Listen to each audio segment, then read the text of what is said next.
2. Hey everybody, Sam Kavaris with the Nimnik Sports Update powered by Budweiser.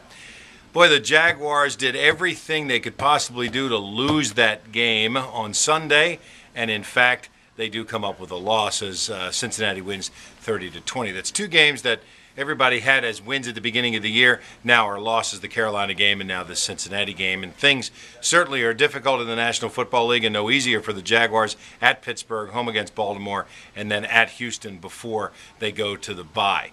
So what's going on? Well, I did ask Jack Del Rio after the game, hey, is there something that you see in practice that makes you tell us that they're a good football team, that you're a good football team, and it's not translating to Sunday? He said absolutely. He sees them make those plays in practice. They execute in practice. They get things done that make them look like a good football team. Go back to the first drive against Cincinnati. They looked like a good football team. But something starts to unravel for the Jaguars as things go along, and particularly when they go bad. They do have enough talent to win in the National Football League, but they can't constantly make silly mistakes and get themselves beat. And to me, that's exactly what's happening. This team should be 3-2.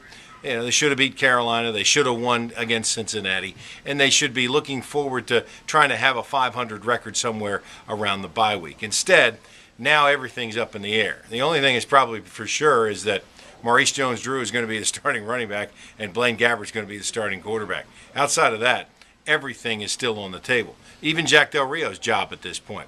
If the Jaguars don't get embarrassed, either at Pittsburgh against Baltimore or against Houston, he'll be the coach. But I think Wayne Weaver will probably evaluate or reevaluate this thing again once the bye week comes along and see what happens. If he's thinking about getting rid of Del Rio at the end of this year, no matter what, based on what he's seen so far, then he might make that move at some point. But he doesn't have to worry about ticket sales for the next 4 weeks because that Baltimore game should be sold out. It's a Monday night game, should be a lot of fun. And you can see that game on Channel 4, by the way, as well as the national cable. But, you know, the Jaguars have got to do some soul searching. They've got to figure it out. Guys like Mercedes Lewis have to make that play. You know, plain and simple. Brad Meester can't snap the ball. Those are the things that are happening to the Jaguars, and it's not guys, as they like to say, at the bottom of the roster. It's some of the stars that aren't performing when you need them the most. That's what they've got to do to even be a respectable team at this point. We'll see what happens, but right now they're pretty down in the dumps. And by the way, when you and I played, you know, our coach would have said, all right, full pads for the whole week, and he just would, you know, kick us in the teeth for the whole week. They can't do that in the league anymore. One padded practice a week for the first 11 weeks. So, you know, how's he going to motivate him? It's going to take very, very good coaching to get this team where it needs to be. I'm Sam Kavaris. That's the Nimnik Sports Update, powered by Budweiser.